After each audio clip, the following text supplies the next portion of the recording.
uwo bita Pastor Mutesi yeguye yavuze ngo kubera kagambane, kubera ko bamvuze YouTube ndayisezeye.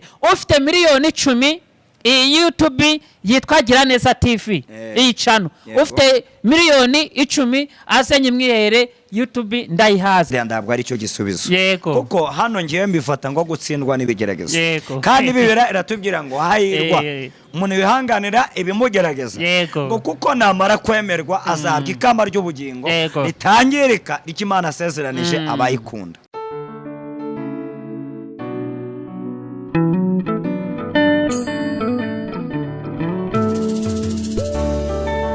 Mwiriwe neza kandi muraho abateze amatwi Uraryoshye TV ndetse na Ndi Umukristo TV.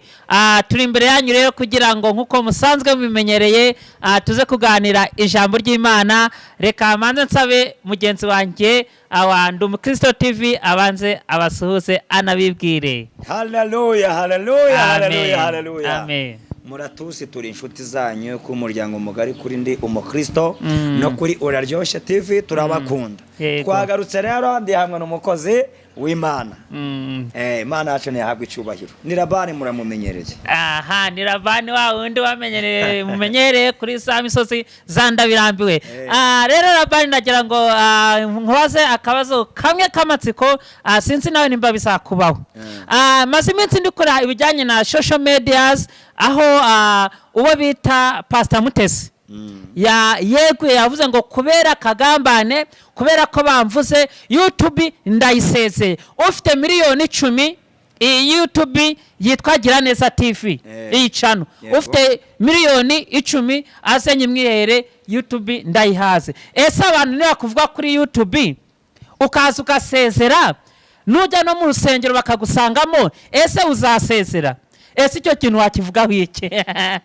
Gusa numva warutangiye kwinjira no mu bisubizo by'ibyo nakibwirira mukozi Imana Pastor Mutesi. Yego. Pastor Mutesi turamukunda kandi n'Imana iramukunda. Yego.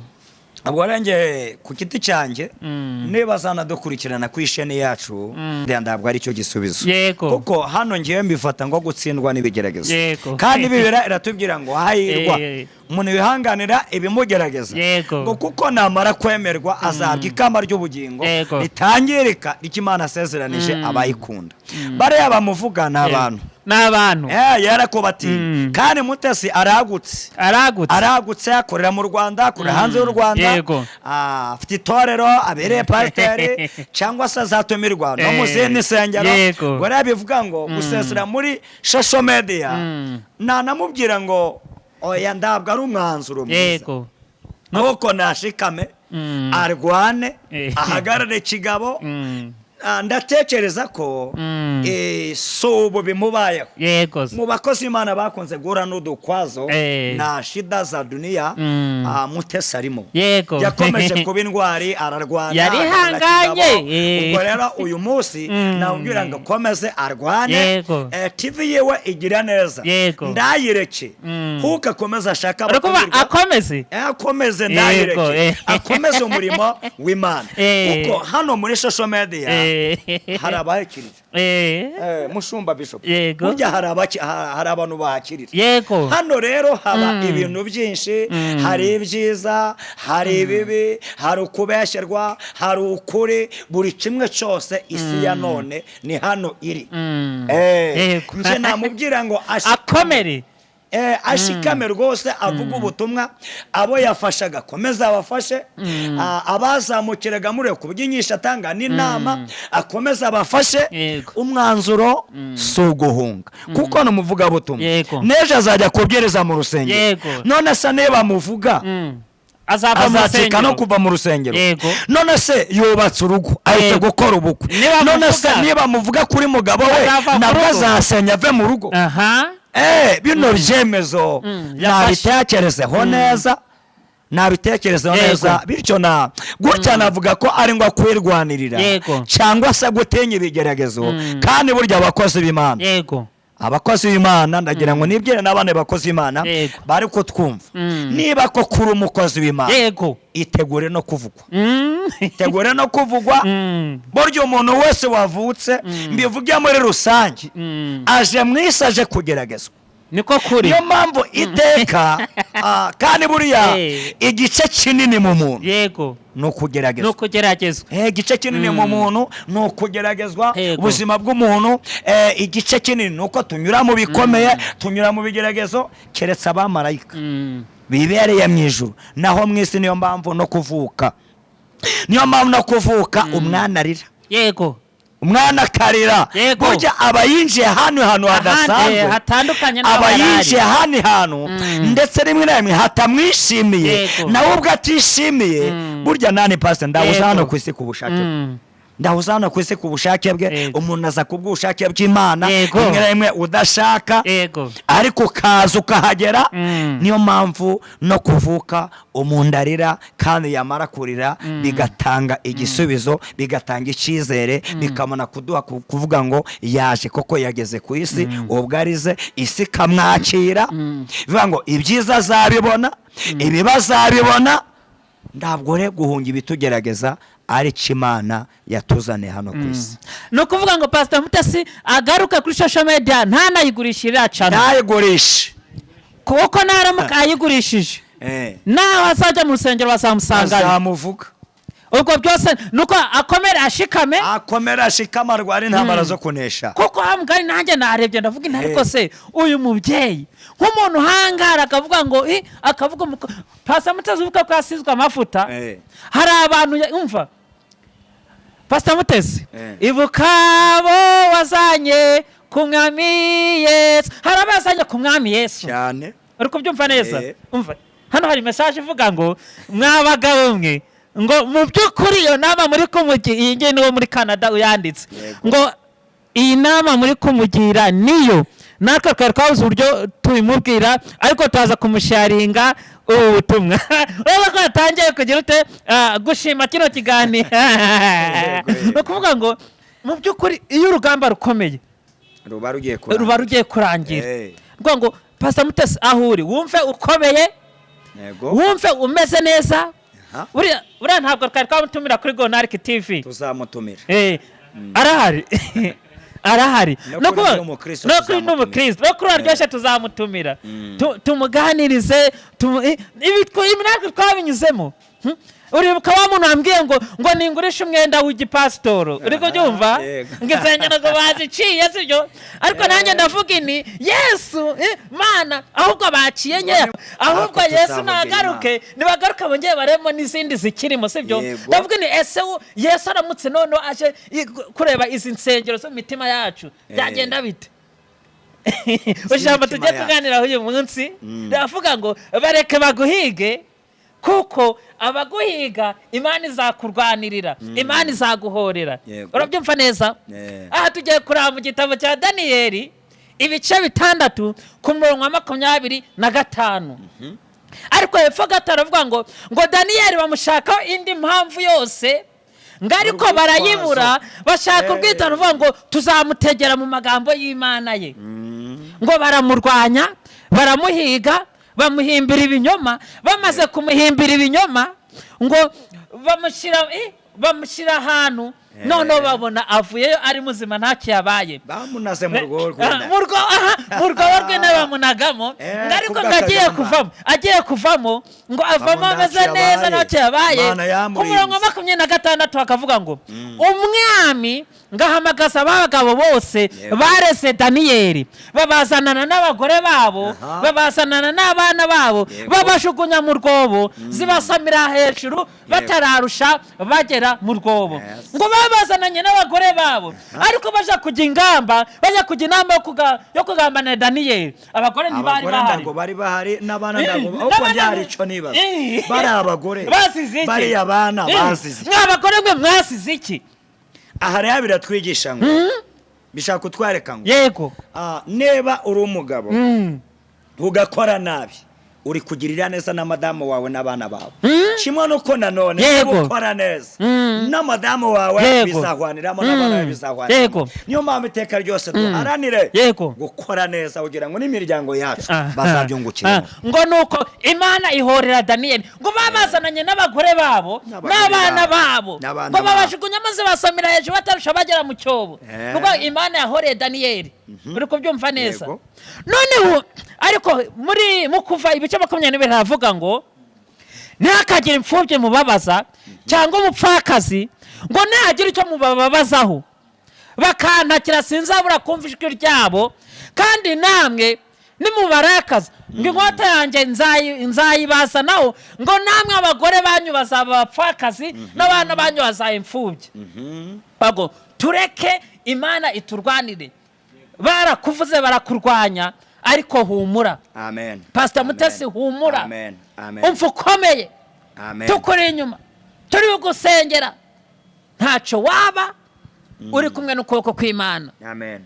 Hari icyo wabwira abadukurikiye ni karibu ya gusa turakomeza dushingire kuri Mutesi umukozi w'Imana. Imana mwambika imbaraga, Imana imuhe kunesha yere gutsindwa n'ibyamugerageje, yanyuze mu ntambara nyinshi zikomeye aratsinda aranesha, arabavuze kuko butazaba bwarabaye n'ibindi niko bizarangira niko bizashira. Ubwo rero dushingiye ku ijambo ry'Imana hara muri Zaburi 25 haratubwira ngo abiringira Uwiteka bameze nk'umusozi wa Siyoni utabasha kunyeganyezwa. Nabona akomeza yiringira Uwiteka. Mana yacu ntihabwe icyubahiro. Akomeza atindana n'Imana, Mana ikomeza imwubake, Mana ikomeza itindane nawe, Mana ikomeza umugwize w'umwuka wayo. Urara amagambo Mutesi yajyaga avuga mu ijambo ry'Imana agashayiringa. Nje rwose ngumva yamfashije. Yavugaga amagambo y'ubwenge. N'uyu munsi rero ayo magambo turacyayakeneye. Nakuvuga ngo urasezeye mu nyamakuru oya nge twabyemera. Yego. Kwamaze udufashe, kwamaze ufashe societe nyarwanda. Ibi byabaye ni bibazo cye kurayenda. Bibiri avuga ngo amagambo menshi avamo ibicumu. Yego. Birashoboka ko hari uwacumura ariko gusaba imbabazi nicyo kingenzi.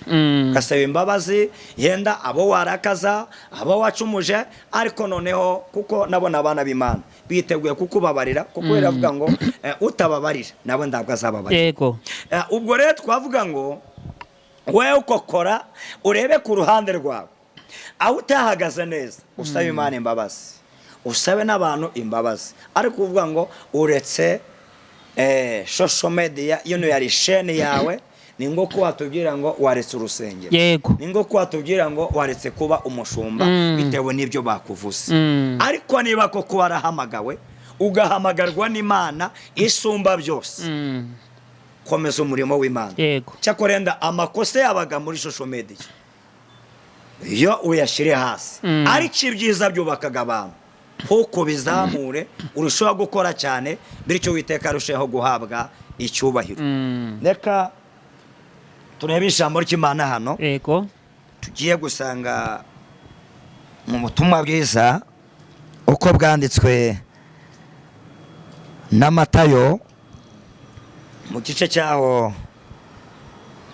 cya 9 ku murongo waho wa 27. Matayo 9:27 hatubwiye ngo maze Yesu avayo akigenda imbumye ebyiri, vuga ngo imbumye ebyiri ziramukurikira zitaka ziti tubabarire mwene Dawidi. Yego. Ageze mu nzu izo mbumye ziramwegera. Yego. Yesu arazibaza ati mwizeye ko mbishobora? Ziramusubiza ziti ye databuja. Ahera ko akora ku maso yazo arazibwira iti bibabere nguko mwizeye. Yego. Amaso yabo arahumuka. Yego. Amaso yabo arahumuka. Yesu arabihanangiriza cyane ati mwirende ndihagire umuntu ubimenya. Nyamara basohotse bamwamamaza hose muri icyo gihugu, bakigenda bamuzanira ikiragi gitewe n'abadayimoni. Amaze kwirukana dayimoni ikiragi kiravuga, abantu baratangara bati uhereye kera nigeze kuboneka ngibi muri Isiraheli. Mwakira ijambo ry'Imana. Amen. Bana b'Imana kandi shuti z'Imana turi hano ngo tuganire ku ijambo ry'Imana, nubwo wenda rimwe na rimwe tuba twabanze kuvuga kuri bagenzi bacu, ariko nanone ijambo ryiza nirikomeza umuntu. Nirikomeza umuntu. Tukagaruka hano tukavuga kuri Bibiliya. Yego. Ariko nanone Mutesi twamutinzeho cyane uravuga ngo Mutesi ukomere.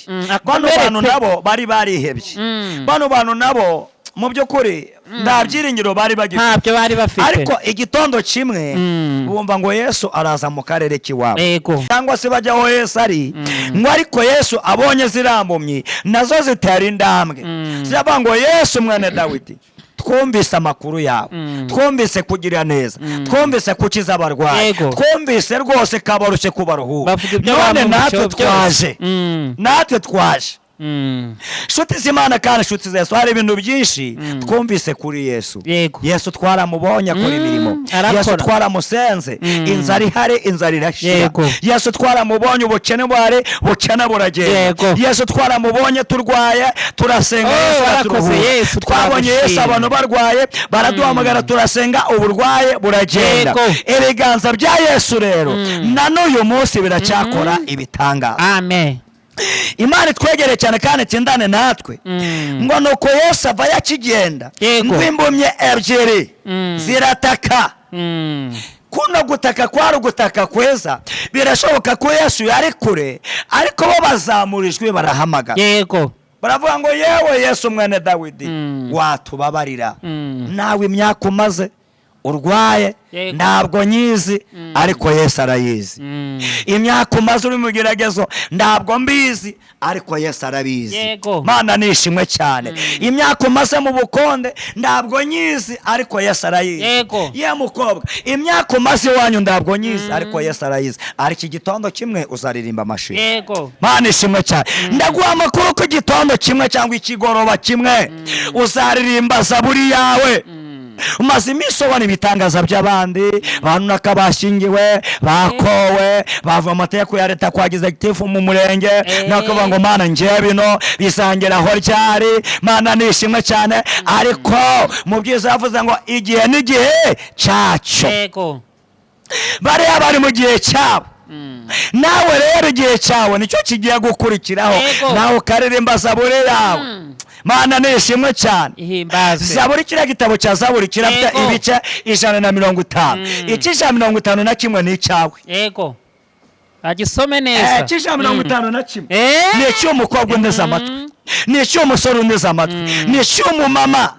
Nawe uraje uririmbe zaburi yawe. Mana nishimwe cyane kandi habwa icyubahiro. Zino mpumyi ebyiri ntabwo nzi imyaka zari zimaranye buno bumuga bwo kutabona, ariko igitondo kimwe Yesu abarahagobotse, zirataka. Yesu arabanza arabacekinga, arabatestinga, arababaza ngo ese ko mwamamagaye mwizeye ko mbishobora? Mwizeye ko mbishobora? Mushumba, ese barizeye ko mbishobora? Nawe uburwaye bwawe wizeye ko Yesu abishoboye? Wizeye ko wava mu parapokanya? Wizeye ko Yesu abishoboye? Guhera mu rugo kwawe wizeye ko Yesu abishoboye? Niba rero wizeye ko Yesu abishoboye, bikubere uko wizeye. Urizeye ko wava muri gereza aka kanya? Bikubere uko wizeye. Nagiye numva kano kantu mvuze, abantu bakabakatira imyaka 15, ariko Yesu yahagera bagafunga imyaka 3 bagataha, kuko Yesu yahageze. Bajurira bigakunda. Mana yacu tugirire, bakabarenganura, bashaka ubutabera, bakongera bakabaho, Imana igahabwa icyubahiro. Haleluya. Soza k'uyu murongo wa 29, ahera ko akora ku maso yazo, arazibwira iti bibabere nguko mwizeye. Amaso yabo arahumuka. Yesu arabihanangiriza cyane ati mwirende ntihagire ubimenya cyangwa ndira Yesu. Yesu ndabwo yakoraga ibitangaza ngo bamurebe cyangwa se bamuririmbe. Barayaraba bite hoya murakize ne mutahe kandi ndemubivuge, ariko sikoko wananirwa kutavuga ikiza cyabaye. Mana ishimwe cyane. Ruca waba ndamodoka ufite, wabona imodoka koko ukabiceceka, yaba ndanze ufite, wabona inzu ukabiceceka. Mana ishimwe. Ya mukobwa turi kumwe, yaba ndamushera ufite, wamubona mukaje mu murenga akagushira mu mago ukabiceceka. Ya murwere kwa muganga, yaba imyaka umaze uryamya. Mana yani, yaba umutwe umaranye iminsi, reba igifu umaranye iminsi, reba amaguru akurya mu birenge umaranye iminsi, reba umugongo umaranye iminsi. Yesu araza akahakora kuko wabiceceka. Umwana waheze mu Buganda yagaruka ntubivuge koko. Bana nishimwe cyane, washima Imana. Bana b'Imana burya hari ibintu tutagomba guceceka. Ne Yesu byaravuze ngo uzatinya kumbamiriza imbere y'abantu, nanjye sinzamumiriza imbere ya Data n'abamarayika. Ni byiza ko tuvuga imirimo ya Yesu, ko tuvuga ibitangaza bya Yesu, ko tuvuga ko Yesu agikiza, ko tuvuga ko Yesu agitabara imbabare, ko tuvuga ko Yesu agitanga urubyaro, ko tuvuga ko Yesu agitanga ingo, abantu bakubaka ingo. Imana gabyo Yesu arakishyura amadeni. Yego, hari umuntu maze iminsi ndi gusengera, kandi Yesu yatubwiye ko aje kwishyura iryo deni. None yishyura iryo deni kuko wabiceceka? Nta wabiceceka. Wavuga ngo nabonye Imana yishyura amadeni. Burya niyo mpamvu bana mudukurikiye, niyo mpamvu Imana igira amazina menshi cyane. uwo yishyuriye ideni aravuga ngo nabonye Imana yishyure iki? Amadeni. uwo yubakiye urugo aravuga ngo nabonye Imana yubaka iki? Ingo. uwo yari abana amashuri ku ishuri aravuga ngo nabonye Imana itanga minerivare. Yego, Imana ishimwe cyane. Haleluya. we yahaye urubyaro nabonye Imana itanga urubyaro. we yahaye akazi nabonye Imana itanga iki? Akazi. Ni Imana rero yihariye, buri wese ayihimbaza bigendanye n'icyo yakoze mu buzima bwe. Ku ruhande rwe Imana igabwe cyubahiro. Reka dusoze nimwakire neza ijambo ry'Imana. Turi gusoza rero tubonye ubundi butumwa buturutse mu murenge wa Rugerero. Ngo nitwa Claudina, mfite mubyara wanjye ufungiye muri Nyakiriba, muradufasha kugira ngo Imana izamukuremo. Hari n'ubundi bwaturutse hara i Musanze, ngo dufite umuntu wacu uri wawa, ngo mbese mwadufasha mukamusengera. Ugiye gusengera abantu bafunzwe, urumva icyifuzo baguhaye kuri Imana ibafashe. Hari n'abakobwa urasengera bagiye basabwa ubukwe bugapfa, mbese icyo cyazo nabo uraza kubasengera. Ni karibu rero sengera aba bantu ziri kwisukiranya. Uraza kubana nimero yawe ngo hari icyo ashaka gukora kugira ngo umurimo w'Imana utere imbere. Ariko bantu usengere abafunzwe, hari abari muri gereza ya Nyakiriba, hari n'abari hariya ibo, mbese abari muri gereza mu gihugu hose uraza kubasengera. Imbabare ni nyinshi mu Rwanda no mu mahanga, kandi mu bice bitandukanye. Ariko turabaha amakuru, mugarure ibyiringiro, mugarure kwizera.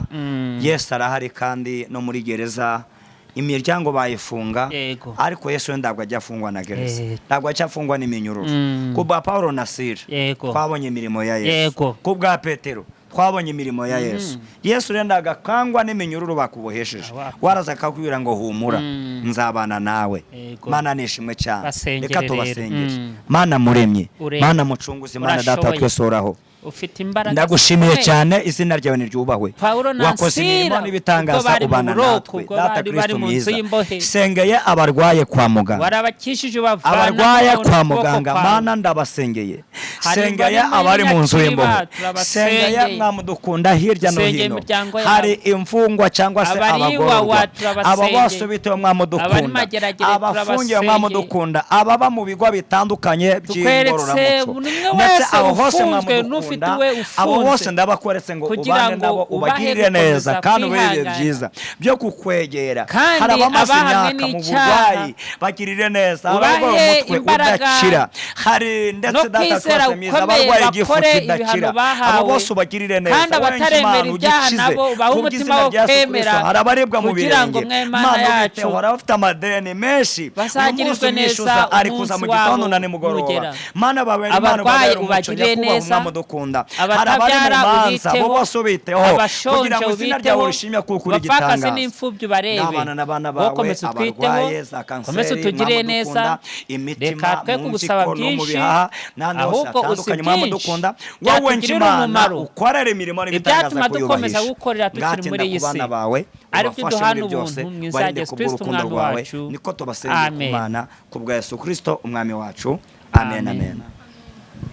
Urasa no gutanga nimero yawe kugira ngo base gukora umurimo. katubahereza nomero ni 0788 8 8 iyi nimero iboneka ni kuri WhatsApp. Imana kibagirire neza. Ibaruye kuri nde? Ibaruye kuri Labani Bizima. Mukomeze gukora share, comment and subscribe kuri Uraryoshe TV na Ndi Umukristo TV, munyarukira no kuri Gonariki TV. Imana ibahe umugisha. Amen.